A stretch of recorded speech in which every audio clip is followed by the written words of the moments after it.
भगवान श्री कृष्ण की मधुर बाल लीलाएं। वत्सासुर उद्धार लीला। सुखदेव जी कहते हैं कि एक नई लीला आरंभ हो रही है। अब उद्धार का काम शुरू हो गया। जब रोज रोज नई नई लीलाएं होने लगी, कंस के जो तमाम गुप्तचर थे वे इधर उधर सब घूमा करते थे। ब्रज में गुप्तचरों की भरमार रहती। सादे वेश में और गोपों के वेश में जहाँ तहाँ पर गुप्तचर लोग फैल रहे थे। वे इतना लगाते कि क्या हो रहा है, वह सब खबर देते रहते कंस को कि आज कहाँ क्या हुआ। गुप्तचर आगे और वे गोप बालक पहचान नहीं पाए। उनको नए देख करके बोले, पहचान पाते कैसे? योग माया ने तो सारा काम किया। योग माया ही उस गोप बालकों को मोहित किए रहती कि वे पहचान नहीं सके, नहीं तो फिर अगली लीला कैसे होगी। ये जा कर के कंस से कहे और कंस किसी को भेजे तथा उद्धार की क्रिया हो। इस प्रकार से गुप्तचरों का पता नहीं लगा। यह मधुमंगल जो रहा ना, ये बड़ा देव शक्ति से संपन्न था। इसको दिख जाती थी आगे पीछे की बात। कभी आकाश की ओर देखता तो देवता इनको फूल बरसाते हुए दिखते, हंसते हुए दिखते तो वह दिन भर की बात सुनाता रहता अपने साथियों को कि आज भैया हमने ये देखा, वे देखा, और उसकी बात प्राय सच्ची हो जाती। तो अन्य बालक समझ तो नहीं पाते कि ये बालक क्या कह रहा है, पर सुनते बड़ी उत्सुकता से, क्योंकि कन्हैया की बात रहती। कन्हैया की बात तो चाहे समझ में आए ना आए, सुननी है। ये श्रवण उत्सुकता जो है, ये बड़े काम की चीज है। भगवान की लीला कथा श्रवण में जो अभिरुचि है, ये बड़ा सौभाग्य है। समझ में ना आवे तब भी ये सुनने की जो उत्सुकता है, ये बड़े सौभाग्य का सिद्ध है, चिन्ह है। उसने सुन लिया जो ऊपर सुर बालाएं गा रही थी। कमला नायक बैकुंठ दायक, दुख सुख जिनके हाथ, काध कमरिया हाथ लकटिया, बिहरत बछरनी साथ। मधुमंगल ने कहा कि भैया, आज मैंने ऐसी बात सुनी कि ये जो हमारा कन्हैया है, कांधे पर कमरिया डाले और लकुटिया लिए, ये तो वह कहती है कमला नायक है। हम तो समझे नहीं कि ये कमला नायक क्या होता है और बैकुंठ दायक क्या होता है। ये तुम समझे क्या? बच्चों ने कहा कि हम तो समझे नहीं, पर तुम सुनाए जाओ, बात अच्छी लगती है। इस प्रकार से बातचीत करते हुए आते। गुप्तचरों ने आकर के कहा कंस से कि उनका खेल तो बढ़ता जा रहा है, आजकल तो वह बछड़े चराने जाता है। कंस बोला, अकेला जाता है? नंदवंद कोई नहीं जाते? कहा, कोई नहीं जाते। कंस बोला कि भाई, उसको ज्यादा प्रेम किस बात से है, बताओ। तो उन्होंने बताया कि देखते हैं कि उसका ज्यादा प्रेम बछड़ों से है। वह कभी कभी हाथ से नरम घास छील करके खुद खिलाता है, कभी अंग सहलाता है, कभी उनकी पूंछ पकड़ करके धूल झाड़ता है और स्वयं खाना भूल जाता है। जब कोई गोवत्स बोलता है तब दौड़ा जाता है पीछे पीछे। उसका तो सारा का सारा प्रेम आजकल बछड़ों पर है। ये सब अनुसंधान और संधान करने की बातें हैं ना, राजनीति में कि कहाँ क्या छिद्र है, पोल है, वहीं पर जाकर के आक्रमण करना है। बोले भाई, आजकल वे बहुत बड़ा गोवत्स प्रेमी हो रहा है। देव, ऐसा मालूम पड़ता है कि मानो उसका प्रेम बछड़ों पर उमड़ चला है। ये जानना ही था कि अच्छा जाओ तुम अब अपना काम करो। गुप्तचरों को भेज दिया वापस और दूसरे ही क्षण सभासदों से बोला कि अच्छा एक काम करो, वह जो बछड़ा बना हुआ रहता है असुर वत्सासुर, उसको बुलाओ, क्योंकि वह काम उसी से लेना है, उसी के उपयुक्त वह ये कार्य है। अब कंस के मन में जरा उत्साह आ गया कि अब काम बन जाएगा, क्योंकि वहाँ सहायक वहायक तो है नहीं, ये बछड़ा बन करके जाएगा, वहाँ बछड़े हैं ही, तो इससे काम हो जाएगा। उसको बुलाया। कंस के मन में बड़ा उल्लास है। जब वह आया तो कंस ने खुशामद करने के भाव से उसकी बड़ी तारीफ की। बोला, अरे तुम्हारे सामने बहादुर कौन है? तुम तो बस मेरे भाई हो, दूसरे थोड़े हो। तुम्हारे बल का तो कोई ठिकाना है नहीं। और तुम भैया अब नंद ब्रज में जाओ और जाकर के वहाँ पर एक काम करना है। वहाँ जो एक सांवला सांवला सा है, तुमने तो नाम सुना ही होगा, जिसने पूतना को मार दिया, वह बच्चों का खेल खेलता है। तुम उसके पास चले जाना और अपने इसी रूप में जाना और मौका पाते ही लात से मार देना। बस ये काम कर देना। ये बात क्या थी? ये वत्स कौन था? ये वत्सासुर कौन सा था? इसके पूरे जीवन का इतिहास है कि मूर दैत्य का पुत्र था। एक मूर दैत्य हुए हैं, उसका पुत्र था। इसका नाम परवीर था और इसने सारे जगत पर विजय प्राप्त कर ली थी। प्राचीन काल की बात है। एक दिन ये घूमते घूमते वशिष्ठ जी के आश्रम की तरफ जा निकला। वहाँ देखा नंदिनी गाय को। नंदिनी का इतिहास बहुत बड़ा है। ना जाने इस नंदिनी ने क्या क्या किया। नंदिनी को देख करके इसके मन में लोभ आ गया। उसने क्या किया कि ब्राह्मण बन गया। ब्राह्मण बन करके जा करके वशिष्ठ जी से कहा कि महाराज, आप तो बड़े उदार हैं ही, और मैं ब्राह्मण हूँ, मेरे घर में गाय नहीं है, तो ये नंदिनी आप मुझे दे दीजिए। अब महर्षि वशिष्ठ सब जान गए, पर वे इतने शीलवान थे कि वे किसी का जी कभी दुखाते नहीं थे। वे बोले नहीं, समझ तो गए कि है बड़ा कपटी, ये दम्भी, पर इसको क्या जवाब दें। नंदिनी इस चीज को जान गई। वह भी ऋषि के पास रह करके देवत्व संपन्न हो गई थी। वह नहीं सह सकी धोखेबाजी को, उसने शाप दे दिया। दुष्ट दुर्बुद्धि, तू ब्राह्मण का वेश बना करके मुनि को गायों को हरने आया है। मैं जानती हूँ तू मूर का पुत्र है और दैत्य है। बस जा, तू बछड़ा ही बन करके रह। वह बछड़ा तो हो गया, अब दुखी हो गया। महर्षि के हाथ पांव जोड़े, परिक्रमा की, गैया मैया के चरण धूल ली, कहा अब कैसे भी हो मैया, मेरा उद्धार करो, मैं तो मारा गया। किसी ने हमसे पूछा कि ब्राह्मण नाराज हो गए तो कैसे करें। हमने कहा कि ब्राह्मणों की नाराजगी मिटाने के लिए कुछ चाहिए क्या? जरा हाथ जोड़ लो और मीठा बोल दो, ब्राह्मण को राजी कर लो। ब्राह्मणों में क्या है, उनके मन में छल कपट है नहीं। महर्षि वशिष्ठ और नंदिनी दोनों द्रवित हो गए, पिघल गए। उसने जरा सा हाथ जोड़ा। ऋषि बोले, अच्छा भाई जाओ, द्वापर के अंत में वृंदावन में तुम गोवत्सों में जाकर के मिल जाओ। जब तुम मिल जाओगे और वहां नंद नंदन के हाथों से तुम्हारी केवल बछड़े के शीर से ही नहीं, भाव सागर से भी मुक्ति हो जाएगी। तुम भाव बंधन से छूट जाओगे और भगवान जी के मंगल में धाम में पहुंचोगे। अब तक इस बेचारे को प्रतीक्षा लगी थी, बहुत वर्ष बीत गए।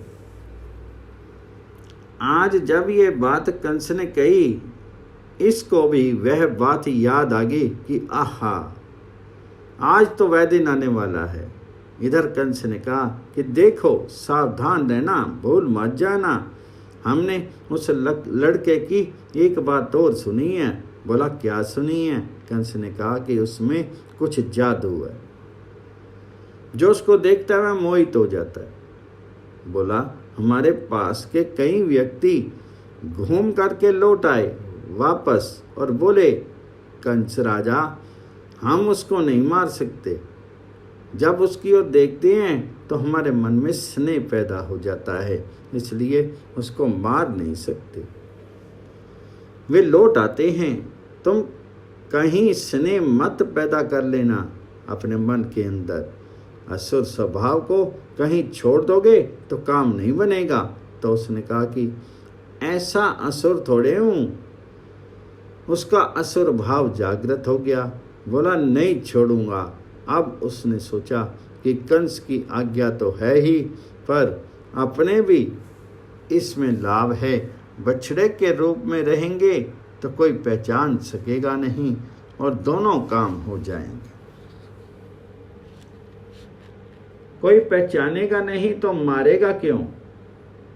अपने दोनों काम करें कि उसको तो मार दें और खुद मरे नहीं।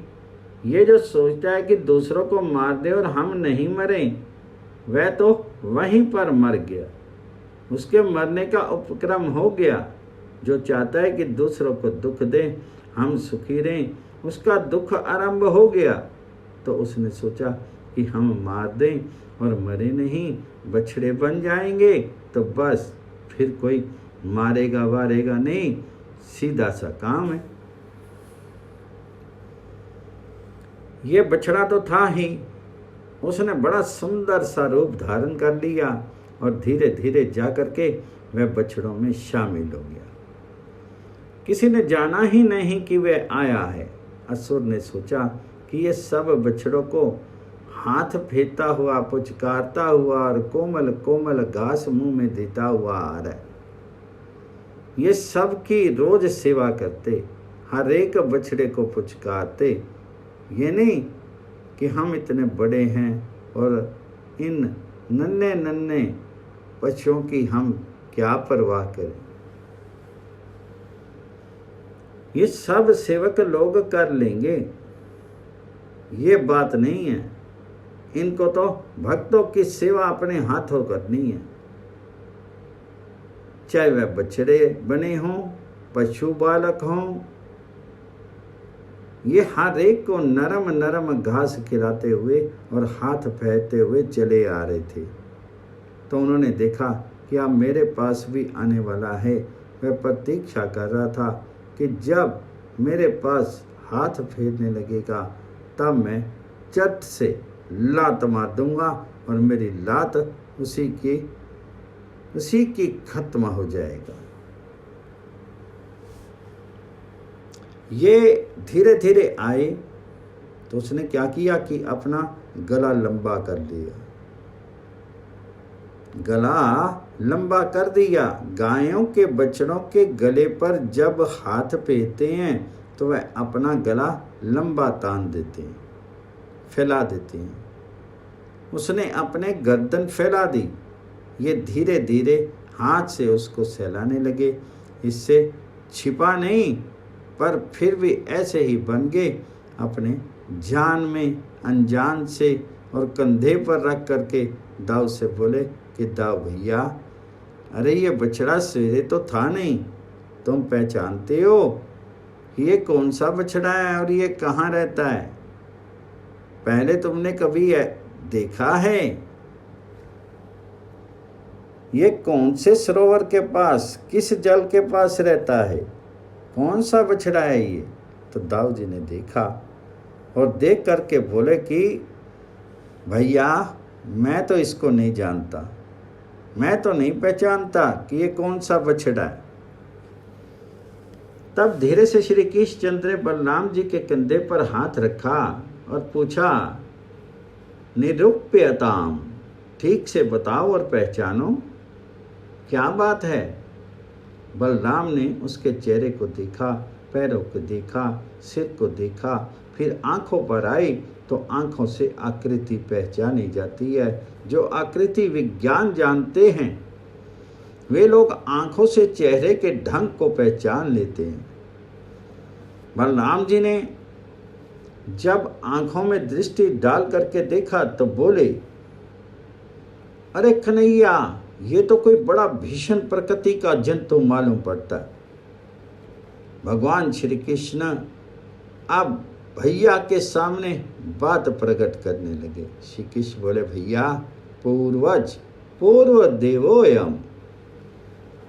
दाऊ भैया, ये तो राक्षस हैं। दाऊ जी ने पहचान लिया कि हाँ, ये तो राक्षस है। खाली बछड़े का रूप धारण किया, मालूम होता है राक्षस ही है। बिल्कुल ठीक। देखो ना, इसकी आंखों में कितनी क्रूर दृष्टि है। हम लोगों को देख रहा है, बछड़ों को देख रहा है, इसके आंखों में क्रूरता भरी है। बस अब उनके मन में आया कि इसका उद्धार करना है। बड़े भाई पास खड़े हैं ना, ये नंद बाबा के घर का शील। बोले, यदि अगर भैया तुम आज्ञा दो तो मैं अभी इसको मौत के मुंह में पहुंचा दूं। दाऊ जी को जरा डर लगा, अरे राक्षस है और कन्हैया बच्चा है। अब फिर वात्सल्य भाव जाग गया। झिझक तो हुई, पर फिर ये सोचा कि अरे ये कौन है, किसको बच्चा कहते हैं हम। सावधान कर दिया भगवान जी की योग शक्ति ने। तब उठे, देख भैया, ये दैत्य आया है बड़ा छल करके, तो भी छल करते करते इसके पास जा, और इसको पता लगे नहीं तो किसी दूसरी ओर देखता रहे, नहीं तो भाग जाए कहीं। आंख रहे दूसरे बछड़े की तरफ और इसके पास जा। इस प्रकार जा और जाकर मार दे। बोले ठीक। भगवान पास थे ही वह बछड़ों के समूह में खड़ा था, बलराम जी को दिखा दिया और बोले, अब करता हूं मैं। वह सरथा मुगट से बने हुए और इतने में उसने देखा कि वह आ गया, बच्चा पास आ गया, तो वह भी सावधान हो गया। उसने पीछे की लात चलाई।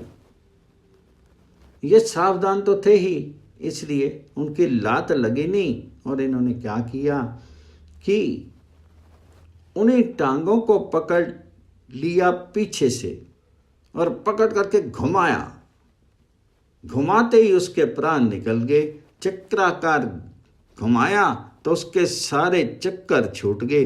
भगवान जी के हाथ का चक्कर लग गया तो भाव सागर के सारे चक्कर छूट गए। फिर उसको फेंक दिया कैथों के पेड़ों पर, तो कई पेड़ टूट गए। इतना वह विशाल था, इतना माहकाई था, और उसका वह लंबी चौड़ी देह पड़ने से बहुत से वृक्ष टूट गए और वह स्वयं नीचे गिर पड़ा।